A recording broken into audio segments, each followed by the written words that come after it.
Los opioides son sin duda una de las herramientas más potentes que tenemos para el dolor, pero también de las más peligrosas. Y para usarlos bien, con seguridad, no basta con saberse la dosis. Es clave, es fundamental entender cómo funcionan por dentro, su fisiopatología.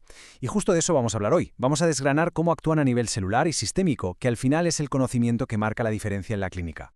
Nuestra relación con el opio viene de muy lejos, pero la ciencia detrás es bastante reciente. Piensen que hasta el siglo XIX no se aisló la morfina. Y bueno, la ironía de 1875 es tremenda. Se crea la heroína pensando que iba a ser una alternativa segura. Pero el verdadero cambio de paradigma llegó en los años 70, cuando descubrimos que teníamos receptores específicos para estas cosas. Y más importante todavía, que nuestro cuerpo fabricaba sus propios opioides. Este hallazgo de verdad cambió las reglas del juego por completo. Bien, pues este va a ser nuestro recorrido. Primero vamos a ver nuestro propio sistema opioide, el natural. Luego bajaremos al nivel celular para ver cómo actúan y por qué sus receptores son un arma de doble filo. A partir de ahí, analizaremos los efectos adversos, la curiosa paradoja de la tolerancia y la hiperalgesia, y para terminar, echaremos un vistazo a qué nos depara el futuro en el tratamiento del dolor. Y aquí es donde la cosa se pone de verdad fascinante. A ver, ¿por qué una sustancia que viene de una planta tiene un efecto tan concreto y tan potente en nosotros? Pues la respuesta es que no estamos hackeando un sistema extraño. Lo que hacemos es imitar y sobre todo sobreestimular un sistema que ya tenemos dentro, uno que es esencial para modular el dolor. Este es el famoso sistema opioide endógeno. El cuerpo produce sus propios analgésicos, péptidos como las endorfinas, que encajan en unos receptores muy específicos. Su trabajo, básicamente, es el de ser un freno de mano natural para las señales de dolor. Lo que hacen los opioides que damos nosotros, como la morfina, es pisar ese mismo freno, pero con muchísima más fuerza y durante mucho más tiempo de lo que lo haría nuestro sistema. Ahora, lo que es clave aquí es la especificidad. Aunque hay varios tipos de receptores, el protagonista absoluto en la clínica, el que nos importa de verdad, es el receptor mu. Fíjense bien, es el principal responsable de la analgesia potente que buscamos, sí, pero es que también está metido hasta el fondo en los efectos adversos más graves, como la depresión respiratoria o el estreñimiento. Entender esta dualidad, esta doble cara del receptor mu, es fundamental.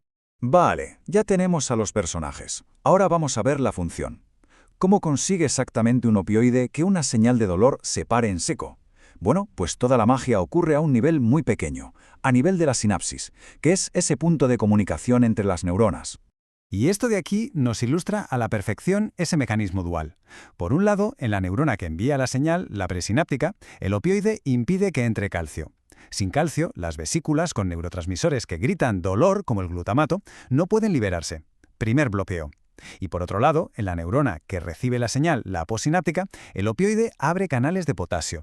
El potasio sale y el interior de la célula se vuelve más negativo, lo que llamamos hiperpolarización. Esto hace que la neurona sea menos sensible, como si se pusiera unos tapones en los oídos y le cuesta mucho más activarse. Es un doble cerrojazo muy eficaz. Ya hemos visto lo efectivo que es este mecanismo, pero justo aquí, está el principal problema clínico de los opioides. El mismísimo receptor que nos da ese alivio tan potente es también la fuente de sus efectos más peligrosos. Es un auténtico doble filo farmacológico. Esta cita lo clava, lo resume a la perfección. Con los opioides que usamos habitualmente, no podemos separar la analgesia de los efectos secundarios.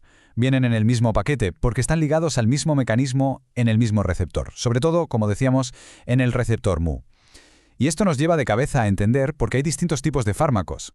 El kit de la cuestión es este. Los agonistas puros, como la morfina o el fentanilo, activan el receptor mu a tope. Esto nos da la máxima analgesia, sí, pero también el máximo riesgo. Por otro lado, tenemos los agonistas antagonistas, que intentan jugar a dos bandas. Por ejemplo, activan el receptor kappa para conseguir algo de analgesia, pero a la vez bloquean o solo activan un poquito el receptor mu para intentar limitar esos efectos chungos. El resultado, una analgesia más floja, pero con un perfil de seguridad, en teoría, diferente. Venga, vamos a meternos ahora con el efecto adverso que más miedo da, la depresión respiratoria. Es la causa número 1 de muerte en una sobredosis, y su fisiopatología es una consecuencia directísima de la activación de esos receptores que ya hemos visto en el sistema nervioso central. El mecanismo es bastante directo, la verdad. Los opioides van y actúan sobre los receptores mu que tenemos en el tronco del encéfalo, que es como el centro de control de nuestra respiración. Y lo que hacen es insensibilizar ese centro a los niveles de CO2 en sangre. Normalmente, cuando el CO2 sube, nuestro cuerpo reacciona al instante respirando más para eliminarlo. Pues bien, los opioides apagan esa alarma, anulan esa respuesta y deprimen tanto el ritmo como la frecuencia respiratoria hasta que, en el peor de los casos, se para. Bien, y ahora entramos en un terreno que es de los más complejos y la verdad de los más contraintuitivos cuando hablamos del uso crónico de opioides. Resulta que con el tiempo no solo pueden dejar de hacer efecto, sino que pueden llegar a empeorar el mismo dolor que se supone que tienen que tratar. Es la gran paradoja de estos fármacos. Esta es la pregunta del millón. ¿Cómo es posible? Para responderla tenemos que diferenciar dos fenómenos que en la clínica muchas veces se mezclan, pero que por dentro, en su fisiopatología, no tienen nada que ver. Uno es la tolerancia y el otro es la hiperalgesia inducida por opioides. Es vital tener esto claro. La tolerancia es, digamos, una adaptación farmacológica. El sistema se acostumbra al fármaco, se vuelve menos sensible y necesitamos más dosis para lograr el mismo efecto. Punto. En cambio, la hiperalgesia inducida por opioides, la HIO, es otra cosa. Es un cambio neuroplástico, es decir, el sistema nervioso se remodela y se vuelve hipersensible, y no solo al dolor original, sino a estímulos que antes ni dolían. Y aquí está la clave clínica. En un paciente con HIO, si subimos la dosis, no solo no ayudamos, sino que empeoramos el problema. Un lío, vamos. Y esta es la fascinante fisiopatología que hay detrás. La activación continua del receptor Mu pone en marcha una cascada de señales que curiosamente acaba activando otro sistema completamente diferente, el del glutamato, a través de sus receptores NMDA. Una enzima, la proteína quinasa C, actúa como una llave que quita el tapón de magnesio que bloquea el canal NMDA. Al quitarlo, permite una entrada masiva de calcio a la neurona. El resultado, un estado de hiperexcitabilidad. Es como si el analgésico a la larga dejara el sistema de transmisión del dolor en un estado de alerta máxima permanente. Bueno, y entender toda esta fisiopatología tan enrevesada no es solo un ejercicio académico, ni mucho menos. Es la base, el cimiento, para poder diseñar fármacos que sean más listos, más seguros, fármacos que consigan romper de una vez ese matrimonio fatal entre la analgesia y los efectos adversos. Aquí tenemos un buen ejemplo de esta nueva forma de pensar. Fármacos como el tramadol o el tapentadol ya no lo apuestan todo a la activación a lo bestia del receptor Mu, no. Lo que hacen es combinar una acción más débil sobre ese receptor con otro mecanismo. Inhiben la recaptación de neurotransmisores como la noradrenalina, que lo que hacen es potenciar nuestras propias vías para frenar el dolor. Este enfoque dual, esta doble acción, consigue una buena analgesia, sobre todo en el dolor neuropático, y con un perfil de efectos secundarios y tolerancia que podría ser más favorable.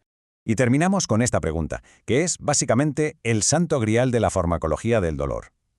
Cada vez que entendemos mejor una cascada de señalización o cómo interactúan los receptores o los mecanismos de neuroplasticidad, estamos un pasito más cerca.